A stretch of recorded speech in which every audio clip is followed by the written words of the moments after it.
All right, let's get into entertainment news. We're going to wrap things up with the entertainment industry, basically, okay? Chris Hardwick. Yep. He is the... founder of Nerdist. And also host of Talking Dead, Talking Bad was one that he was on, I think. Yeah, Talking Bad, Talking like, Saul. Yeah. So he runs a bunch of shows and everything. He's basically been stopped now because of hashtag Me Too accusations, right? His ex-girlfriend and everything. Now, I wonder if I have the accusation here. Her name's Chloe Dykstra. Dykstra, I think is how you say it. Okay, so I don't have her exact quote on her allegations that she levied against him, but essentially she was saying that he was controlling, demanded sex, and all this other stuff, and was like very controlling of her, right? At no point does it say that he raped her. It sounded like, even though, okay, we'll get into Chris's personality, right? But it seems like everything that she said is that he was controlling and mean-spirited in some cases and demanded sex. But at no point in time did she say that anything wasn't consensual. Okay? And there's the difference, right? If he was demanding sex and then forced it upon her, then, okay, show me the evidence of that stuff. You know what I mean? At this point... In a relationship... Yeah, in a relationship. At any given point, both people at some point demand sex. I don't know what you're talking about. I'm just telling you. Me and my wife are on the same wavelength. All the time. They both want to do it at the same exact time. All the time. Yeah. There's never a time where the guy doesn't want to do it, but the female wants to, or guy, whatever combo you have. Boy. But, I mean, this is ridiculous. Here's my thing. Do you watch him at all?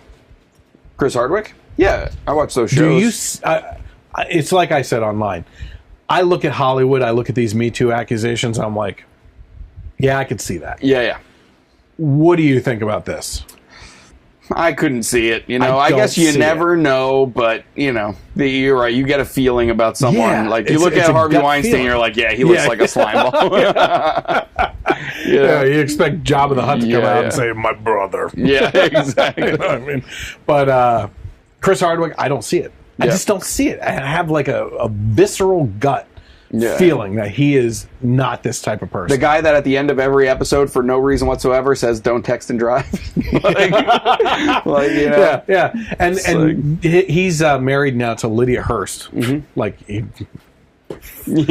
run right there, right? Yeah. And it seems, I follow him on Instagram and stuff, because he's funny, you know? He's funny, and him and his wife are always going to like dressing up for things for Comic-Con and stuff like that. And it seems to me like he is wrapped around her finger. Yeah. Like, he is just so in love with her and is like a puppy dog to her, you know what I mean? And she came out in defense of him today, is the way she put it, and said, this is not the individual. This is not... Like she said, I support the Me Too movement. There's a lot of dirtbags out there and everything, but this is not Chris Hardwick. He is not that type of person, you know? And now his shows are canceled on AMC, right? We're living in this guilty until proven innocent Even culture. Talking Dead? Yeah. Well, because I've seen like other ones. Like he has a show just called Talking, where he just has a guest and talks about anything. Yeah. But I didn't see Talking Dead for sure. I'm pretty sure all AMC But why shows would they right keep now. it? Yeah, if they were getting rid of everything. Yeah. But so pretty much abolished from Nerdist. Yeah. Like even one of the writers called him a dirtbag or something. It's his company. Like, is he? Well, I think he founded it, but involved? I don't know if he's still in there. But I thought wasn't his like Twitter name @Nerdist? Like, wasn't that's what he always said on the show? Well, I don't know. My whole thing though is like, these are all allegations. No solid proof has been provided, and this is exactly what's happening. We've talked. How many times have we talked about it? Yeah, I was just about to say we talk about it so much. All the time. Where you don't need proof. You just need to throw it out there, and someone's livelihood is just destroyed. Done. Anytime now that you look up Chris Hardwick. Listen, guys in Hollywood. All right, you're making a lot of money now. Don't blow it. because it just takes one accusation for your career to be done. So Yeah. save as much money as you can. Yeah, no kidding. You know what I mean? Seriously. Look at Matt Lauer. Oh my God. He's not doing too good right now. That's Yeah. for sure. He looks like a mess. So I just don't see it. That's my point Yeah. on that. I just don't see it with Chris Hardwick. And yes, you're right. Like, it could be that he pulls it off well or something like that. But the fact of the matter is like, this guy, without solid evidence, his livelihood is at risk. And I hope that it comes out that she was lying about it, and he sues the hell out of her. I just saw and AMC and everything else, and starts up his own freaking network of all this stuff, and Nerdist too. Yeah, I just saw a story. I don't know the names. I don't think it was anybody famous, but some guy won a lawsuit against. It was either a lawsuit or no, I don't think it was a lawsuit. I think she was just found guilty of false rape accusations. Good. You know. Now, what's the punishment going to be? Should be exactly what he would have gotten. Yep. Okay. I mean, how a salty ex-boyfriend or girlfriend sees their ex be so successful. I mean, how easy would it be to just be like, oh, Me Too movement, I can throw this on him? Yep. You know what I mean? It took a heck of a long time. That Me Too movement has been going on since, what was it? Last year. Oh, yeah, for sure. Yeah. Time flies. So, and even if proof does come out that these accusations are true, it doesn't change the fact that to ruin someone's life and livelihood before they're proven, you know what I mean? I mean, at least what I would have done as AMC, because you are in the middle of this Me Too movement. So you're looking at the optics of your company as if I do nothing, do a suspension until the investigation runs its course. Well, I would be more specific than that. I would say we are currently suspending Chris Hardwick for this amount of time, and if there's evidence presented during that time that he is guilty, beyond a shadow of a doubt, we will fire him. Yeah. Right? And then you have a set amount of time, and if Chris Hardwick is innocent, he could sit back and say, I'm going to get my job back at the end of that time. I know it because I didn't do it, and there's no evidence out there. And like, he doesn't have to worry about what's going on. His reputation is being tarnished right now. Yep. But the worst part is it's harder to prove innocence than it is to prove guilt. Yep. It's, like, you have to literally sit back and hope that someone finds out that she was lying. Yep. Because she could just say what she wants and... Oh, I didn't keep my clothes from that day that would have had... Even... They were having sex anyway. It's like, come on. Yeah, I know. And I feel like, I mean, it's a real tricky situation, but I kind of feel like if you don't report it when it happens, I'm not saying that I can see the cases there's where like a Stockholm syndrome type stuff. Well, not that, but I can see the cases where there's a shame, or you might not want to talk about it because of what happened and embarrassment and feeling bad. But like, you have to understand that if you don't come out with it right away, the more time goes by, the more you're increasing the chances of that it's harder and harder to believe. Yeah. It's just how it is. Well, it's a common thing to say, and you said it on that post, which is every woman deserves to be heard.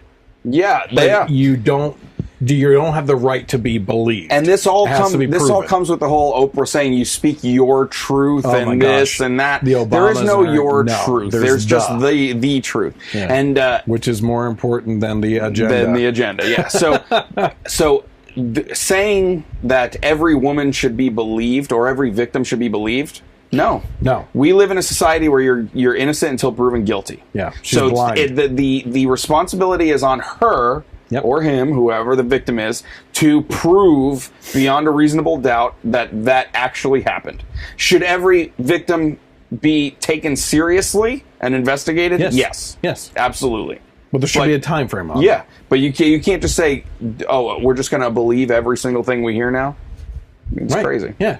And listen, if you're going to levy these allegations, like that time period of leeway to prove guilt could actually be very short time frame. Yeah. Because at that point, if you're levying the accusations, you should have the proof at the time of the accusation. Yeah, and if you're doing it as soon as you get a chance, there's a very good chance you have DNA evidence on you somewhere, whether it's skin under your fingernails Blood. or whatever. Yeah, whatever. And for every video. Yeah, right. Who knows? But to say if what I'm saying sounds harsh or insensitive, that's BS, because every false accusation that comes out and is discovered as false is hurting real victims more than anything. Yep, exactly. So, Let's get to some jerks in Hollywood. Peter Fonda, you know what he tweeted? I didn't even know he knew how to work Twitter. Peter Fonda tweets he wants to rip Barron Trump from his mother and put him in a cage with pedophiles. Yeah. Well, taken out of context? No. The brother of Jane Fonda also called for violence against Secretary of Homeland Security Kirsten Nielsen and called White House Press Secretary Sarah Sanders a C-word. No, it didn't exactly work out for Samantha Bee either. Yeah. It says a rep for Fonda told Fox News the actor wanted to make sure that Melania and Ivanka communicate with the president the dire circumstances of separating mothers and young children. The rep added on behalf of Fonda, my response is the move was evil, same as the Pope. Okay. Hours later, Fonda released a statement to Fox News apologizing for his comments. He said, I tweeted something highly inappropriate and vulgar about the president and his family in response to the devastating images I was seeing on television. Like many Americans, I'm very impassioned and distraught over the situation because of the faux outrage of what the media is trying to put on you. With children separated from their families at the border, but I went way too far. It was wrong and I should not have done it. I immediately regretted it and sincerely apologized to the family for what I said and any hurt my words may have caused. I'm just trying to find this here. Oh man, did I open up the wrong one? Do you have his tweet? No, it looks like it's deleted from... Can you look for it on Google real quick? Exactly what it said. We should rip Barron Trump from his mother's arms and put him in a cage with pedophiles. Yeah, and his follow-up tweet was, see if mother Melania Trump will stand up against the giant a-hole she is married to. 90 million people on the streets on the same weekend in the country. F. So this is a guy. So let me just take this in context here and say Peter Fonda is advocating for the rape of a child. Yep. That's what he's saying. Mm-hmm. That's the way I'm reading it. Yeah. No, I can't read it any other way, I don't think, right? He wants Barron Trump raped by a pedophile. So I find that interesting. Coming from someone in an industry that's the most wrapped up in the Me Too movement right now. Right. Right? Mm-hmm. So that's Peter Fonda. Wasn't it Jane Fonda who was like the big activist during Vietnam that was like my cursing dad hates her so bad. She's a horrible person. Horrible family apparently. Yep. Sony Pictures, by the way, is releasing a film. Okay, so it says Donald Trump Jr. stood up for his younger brother, who is 12, calling Fonda's since-deleted tweet sick and asking for Sony Pictures to drop the actor from the new movie Boundaries, which is due out on Friday, so tomorrow. Trump Jr. also called on his followers to go after Fonda on Twitter. As an FYI, at Sony Pictures has a movie with him dropping in a few days. I wonder if they will apply the same rules to at I Am Fonda that they did to at The Real Roseanne. I have a strange suspicion that they won't do anything. Please retweet. We deserve an answer. Trump Jr. tweeted on Wednesday. Sony Pictures did not immediately return Fox News' request for a comment. But Stephanie Grisham, the First Lady's spokesperson, called the tweet sick and irresponsible in a statement to Fox News and said the United States Secret Service has been notified of Fonda's tweets, or threats in this case. Yeah, another Trump Jr. tweet. So I am Fonda can suggest kidnapping and putting a child in a cage with pedophiles, and Sony Classics won't do anything. I guess if you're a liberal, I guess that's okay if you're a liberal. If you're a conservative, you'd face real consequences. Yeah. Great work, Sony Pictures. Let them know your thoughts. Yep. Yeah. So it's again a comparison of what happens in Hollywood when you have a certain agenda versus another agenda, right? Samantha Bee, all Samantha Bee and Peter Fonda. Is it Peter Fonda? Yep. Henry Fonda was his dad. Yeah, that's right. All they have to do is give a very vague apology. Sorry for saying it, and then they'll be right back to just bashing him really again. Sorry, not sorry. Yeah, You know? exactly. They always put a spin on their apology. Oh, I apologize for my comments. I was just responding to these terrible images that I saw on TV. Like, just deflecting, you know? Yeah. But if you're a conservative or have any Christian or conservative ideals and everything, you're expected to be shut down. Look at Kirsten, what's her name? The Homeland Security, Kirsten Nielsen, or Kirsten Nielsen. She's the one that was at the Mexican restaurant and was shouted down and made to leave. You know, my thought is, I've been thinking about this a lot lately. I do not want to stoop down to the vile, disgusting levels of the left and how they treat people that they disagree with. But is it time that we start doing it back? Should we find out who the Socialist Party people were and corner them and their families in restaurants and just shout vile things at them until they leave the restaurant and force them out? The thing is, even if we wanted to, we're too busy working. Yeah. Like, we don't have time to do this crap. You know? We're too busy living our conservative principles of supporting our families ourselves instead of relying on the government to do it. So we don't have time to go track down these people and go protest them at restaurants. It's like I said about my liberal friend that I was interacting with over the last couple of days. Like, that's the way to do it. I give her praise. I may not agree with her on her politics and everything, but I'm praising her for the way that she's able to interact. Yeah. You know? It comes down to this. Politically and religiously, the chances of you changing someone's mind are very slim. Unless they have no experience in it and they think they know something and they're on the fence, right? So what are you doing in this case? You know? What are you looking at? So someone tweeted to Peter Fonda, "I believe you are right. Shall we form a protest?" And he said, "It's more than a protest. 90 million people in the streets on the same weekend works.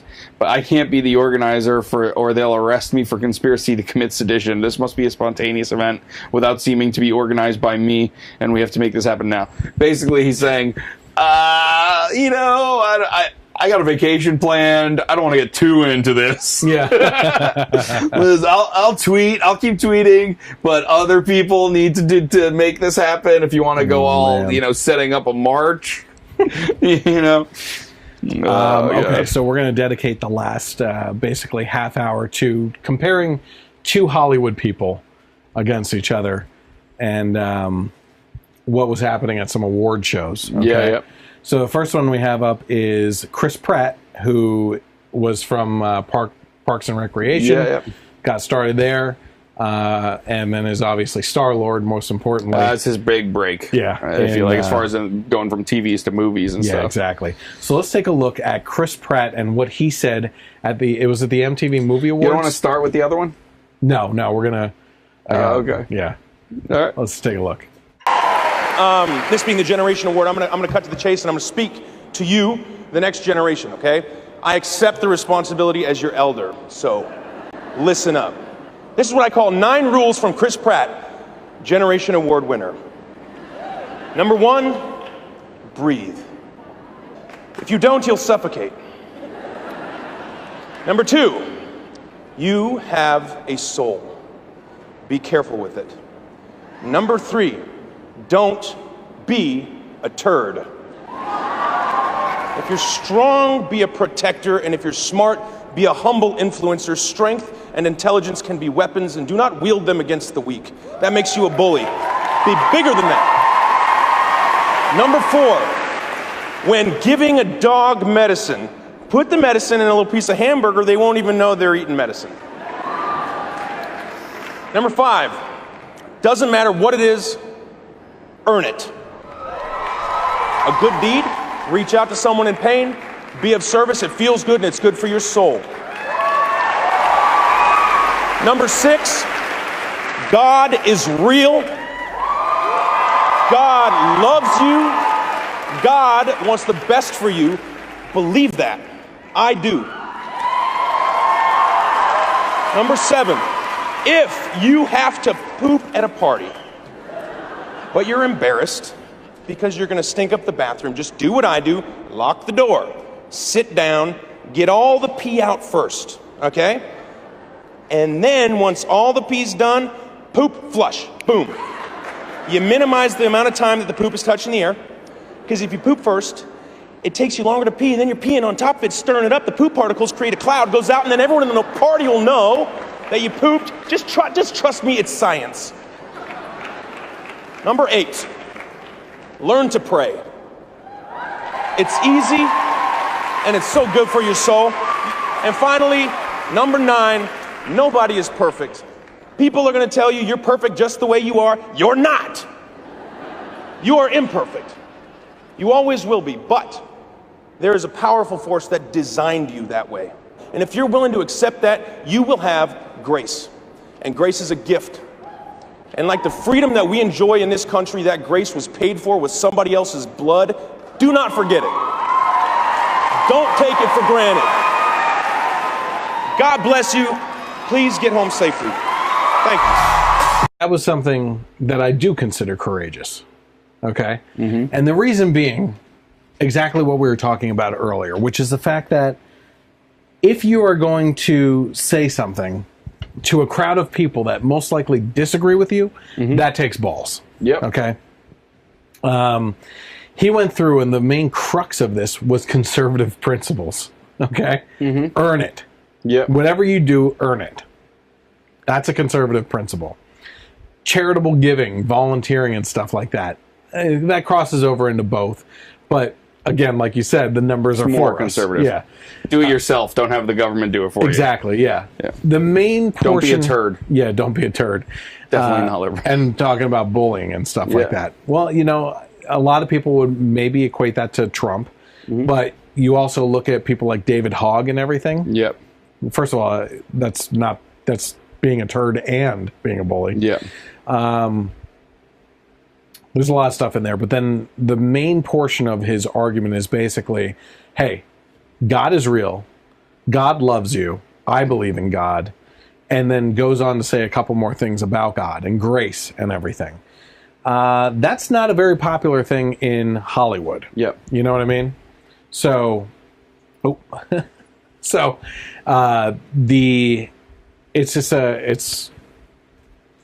stepped out of the box for that stuff. For sure. Right? So in regards to what he was talking about, though, what's interesting, though, is the fact that he mixed in a lot of humor, right? And within that humor, it got people in the crowd off of their nervousness of watching his speech, right? Mixing in that humor. And the interesting thing is the dog medicine, right? Yeah. Which is the medicine that we need is God. And he wrapped it in humor, which is the hamburger meat. So you don't notice it going down. Yeah. Right? And the poop thing was a little bit much. But again, you're making people laugh. Yeah, absolutely. I was laughing like crazy. Yeah. But did you see how the crowd reacted when he was talking about God is real, God loves you and everything? He got a lot of applause. Yeah. You know? So that was pretty interesting. Now, Chris Pratt sets himself apart in Hollywood, okay? When you have the kind of fame that he's achieved very quickly, where now you're a staple in the Marvel industry, right? You can get away with taking some of these risks and everything. He's also one that I think we've talked about before on Instagram. He carried a huge cross up to the top of his property on the hill and put it up on Easter. I think they set up like 3 crosses or something like that.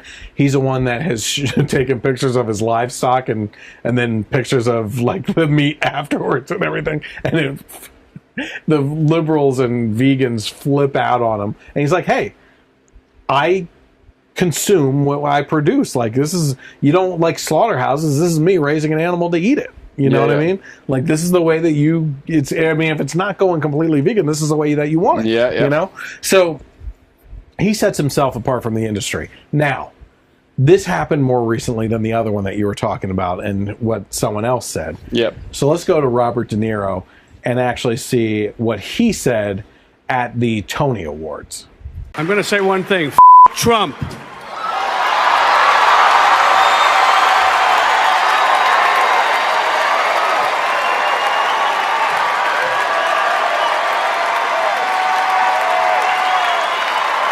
It's no longer down with Trump, it's Trump.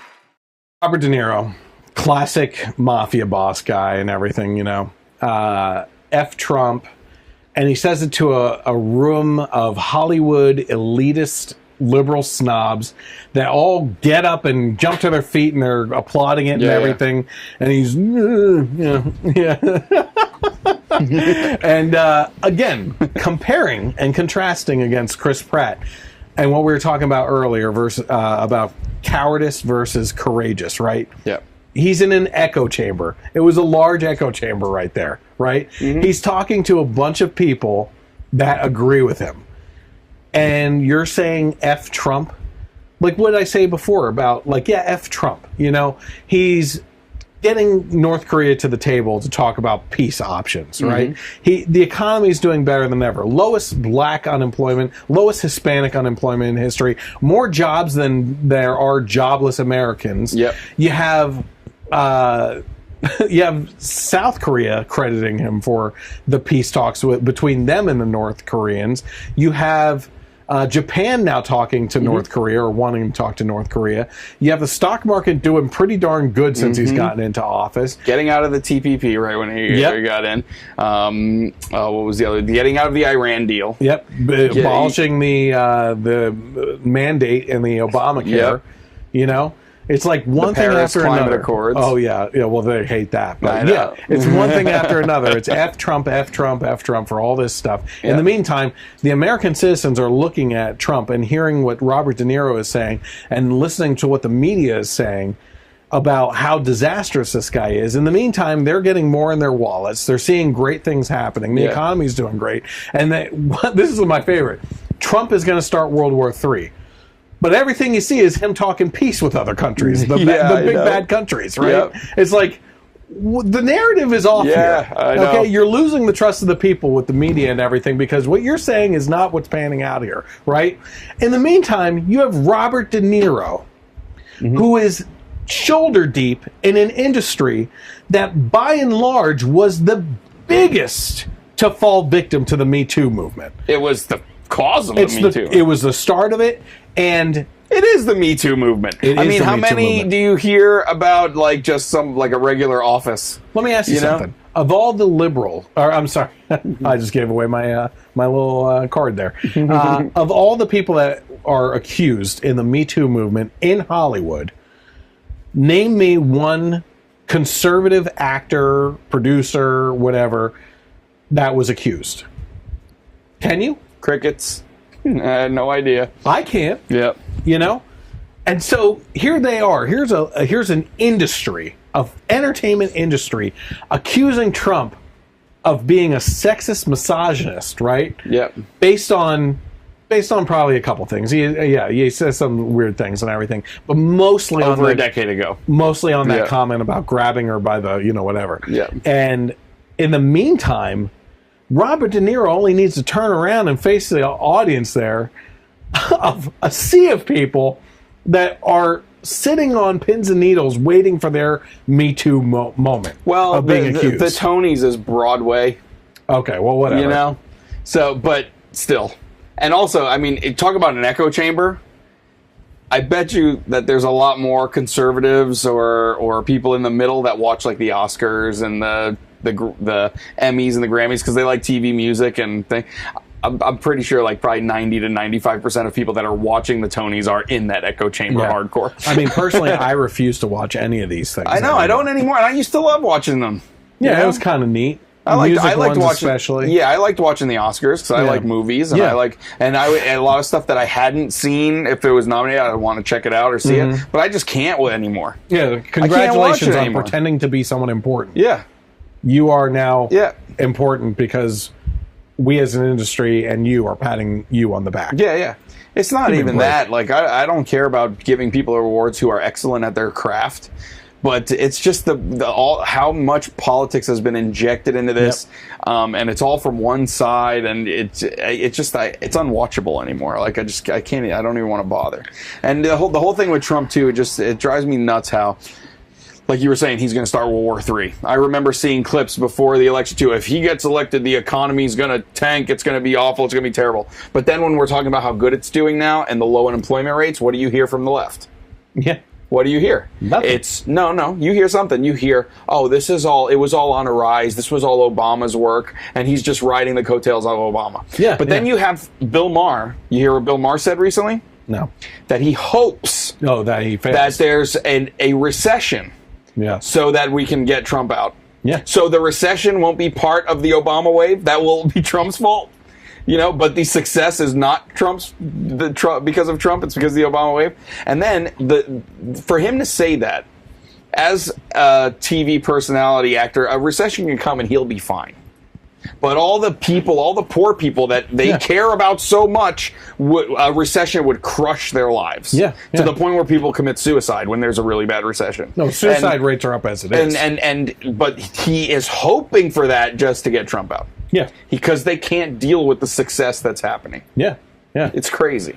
But what gets me is the Cats fact and that dogs don't know what to do with my hands. Especially in Hollywood, you don't know what to do with your hands. Oh my God, it's ridiculous. But Robert De Niro, come on, like him raising his fists, doing that whole thing. So stupid. Robert De Niro is the classic, like I said, mafia tough guy, right? Yep. Dude, he wants you to think that he's this De Niro. You talking to me? You talking to me? You talking to me? Well, then who the hell else are you talking to? Talking to me? And in actuality, he's this De Niro.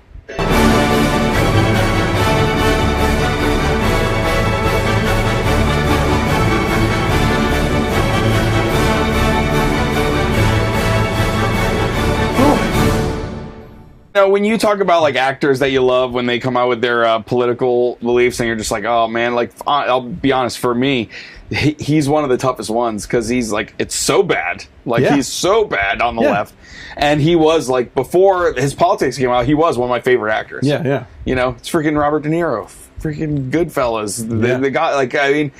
And it's just the Raging Bull, Taxi Driver. Yeah, this is one where it's just like, oh man, like it sucks. I'm glad he doesn't make good movies anymore because I wouldn't want to pay to watch him anyway. So Who's really the fucker? At least there's that. Yeah, right. I know in that movie he was the tough guy. Like, but funny, at least So it's just ridiculous to see. I am just really happy that people like Chris Pratt are stepping up and professing their faith in everything and things.